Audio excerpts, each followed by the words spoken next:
Bonjour à tous, bienvenue sur la chaîne YouTube Paysage Auto, Eric. Aujourd'hui je vais vous présenter une petite citadine, une citadine, la Citroën C3, donc qui est sortie en 2016, c'était la troisième génération. Voilà, c'est donc sa propriétaire me l'a prêté pour faire un essai. Donc c'est un moteur 1 litre de PureTech 82 chevaux, 3 cylindres, 4 chevaux fiscaux. Donc on fait comme d'habitude, on va vous présenter tout ça, on va faire le tour du véhicule, un petit peu présenter l'intérieur et vous dire ce que j'en pense en occasion d'après les dires de la propriétaire. Puisque la voiture elle date de 2017, donc voilà, j'ai le ressenti de tout ça en occasion. Donc voilà, bah écoutez, c'est parti, on fait comme d'habitude. Hein. Allez, on y va, c'est parti. On fait le tour du véhicule. Voilà, donc on est sur un gris aluminium.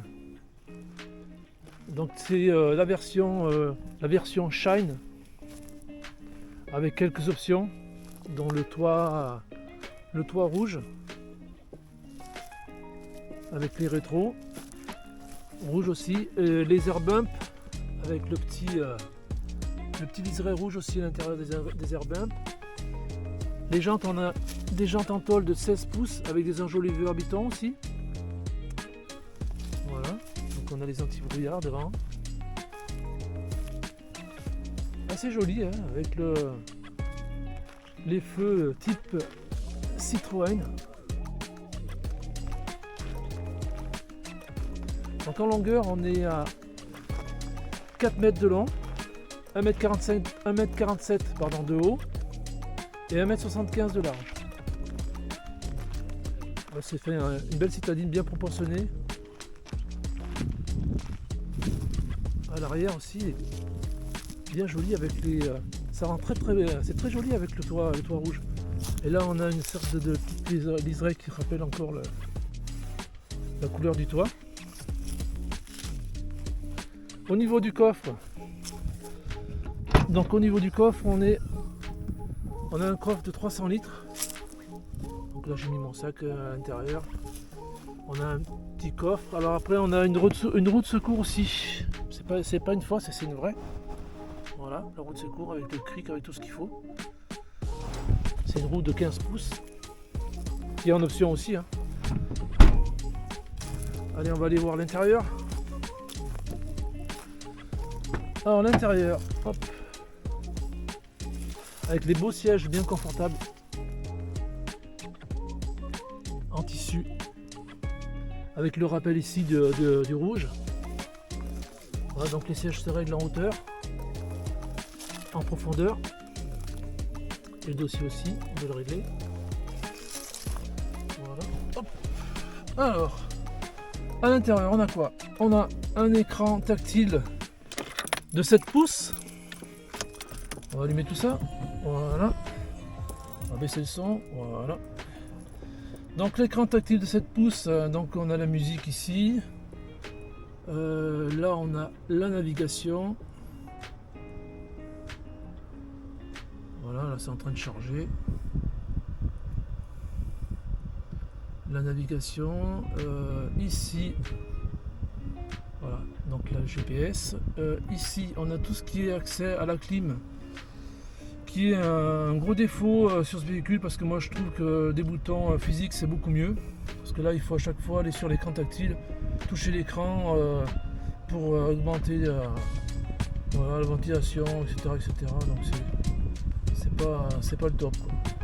Après ici on a la téléphonie, là on a les applications, donc Android Auto, etc.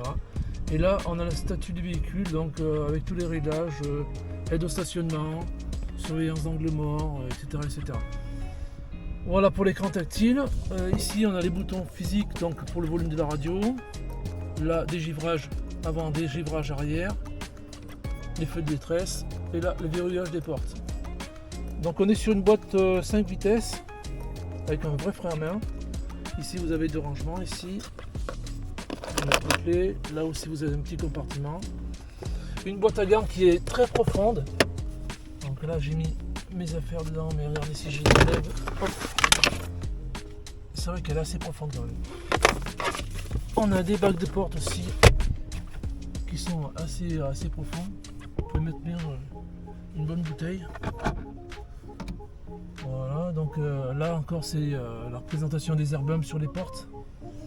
Ici on a un liseré rouge qui fait tout le long, donc c'est l'option sur la shine bien sûr. Donc le compteur ici, bon c'est classique, hein, donc on a tous les éléments, contour à droite et compteur à gauche. Au milieu on a toutes les informations donc qu'on peut changer sur le volant, avec la consommation, le nombre de kilomètres, etc. Voilà la jauge d'essence, la jauge d'huile, les vitres électriques qui sont sur la portière et les haut-parleurs. Ici on a le réglage des feux quand vous êtes chargé, le déconnectage du maintien dans la voie. Voilà la trappe pour ouvrir le capot. Voilà pour l'intérieur. On va passer sur l'arrière pour montrer un peu tout ça, la place qu'on a sur l'arrière. Allez, on va voir tout ça. Alors sur l'arrière, bon, c'est une citadine, hein, mais on a quand même de la place. Oui. On a quand même pas mal de place aux jambes. Avec les appuis-têtes à l'arrière. Toujours les beaux sièges en tissu. Voilà, donc moi je fais 1m74 et comme vous pouvez le voir, j'ai quand même de l'espace et j'ai réglé mon siège pour ma hauteur entre les sièges ici. On a quand même pas mal d'espace, hein. Et là on a encore un rangement ici, le haut-parleur derrière, les airbums qui sont représentés là des vides poches. Ici à l'arrière on a un petit rangement, un porte-gobelet, etc., etc. Voilà l'ensemble de l'intérieur qui est très bien fini je trouve, hein. Voilà pour l'intérieur.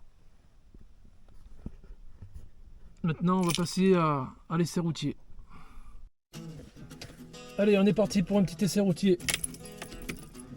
Allez, on démarre. Hop.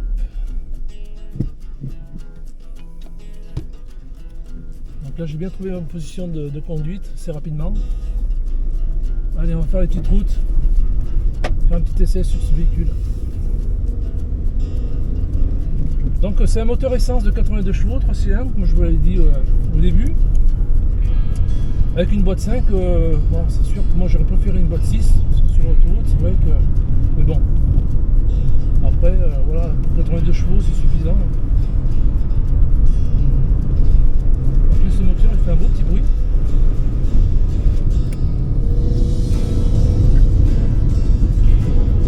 Et ça marche pas mal. En consommation on doit tourner aux alentours de 5 litres à peu près, en moyenne. Après ça dépend comment vous roulez, hein, mais voilà, en moyenne en général 5 litres.